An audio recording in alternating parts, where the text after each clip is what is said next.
Cześć, witam Was w kolejnym filmie na kanale Orchideli. Dzisiaj przepyszne, absolutnie wspaniałe, zachwycające, mięciutkie jak puch, delikatne drożdżówki ślimaczki. Idealne do szkoły, do pracy, czy też po prostu do kawy z rana. Drożdżówki te długo zachowują świeżość, jeśli tylko szczelnie je zawiniecie, pozostaną świeże nawet następnego dnia. No i możecie je nadziewać czym tylko chcecie. Serem, marmoladą, dżemem, nutellą, jabłkami, co tylko Wam wpadnie do głowy i na co tylko macie ochotę. A dokładny przepis na te wspaniałe drożdżówki znajdziecie oczywiście jak zwykle na orchideli.com. Link do przepisu umieszczam w opisie pod filmem. Nowych widzów zachęcam serdecznie do zasubskrybowania kanału, dzięki czemu nie ominą Was żadne nowości, które na kanale pojawiają się dosyć regularnie. No i czekam na łapkę w górę od wielbicieli drożdżówek.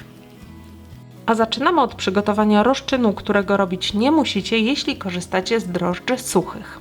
30 g świeżych drożdży, około 1 łyżki cukru, 2 łyżki mąki, najlepiej tej odważonej do ciasta i 1/4 szklanki ciepłego mleka. Mieszamy razem, po czym odstawiamy na 10 minut. 4 szklanki, czyli 600 g mąki pszennej przesiewamy. Następnie dodajemy 1 łyżeczkę soli, 1 jajko i 1 żółtko, cały wyrośnięty rozczyn,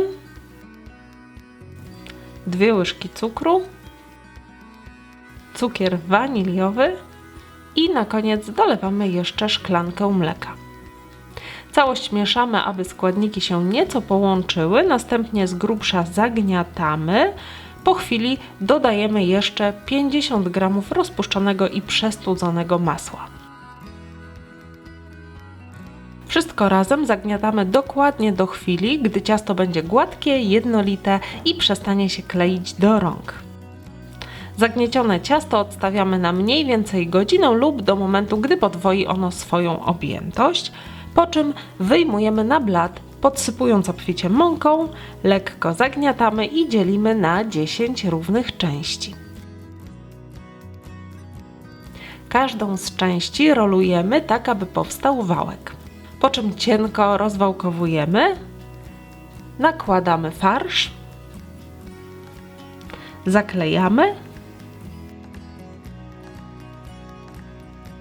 i formujemy ślimaczka, pilnując, aby jego koniec znalazł się pod spodem drożdżówki. Drożdżówki układamy na blaszy wyłożonej papierem do pieczenia i odstawiamy na 10 minut, a w tym czasie nagrzewamy piekarnik. 180 stopni, grzałka górna i dolna bez termoobiegu. Następnie bułeczki smarujemy po wierzchu rozpuszczonym masłem i wstawiamy do nagrzanego piekarnika na 25 do 30 minut. Gotowe bułeczki po upieczeniu od razu wyjmujemy z piekarnika, chwilę studzimy, po czym posypujemy cukrem pudrem.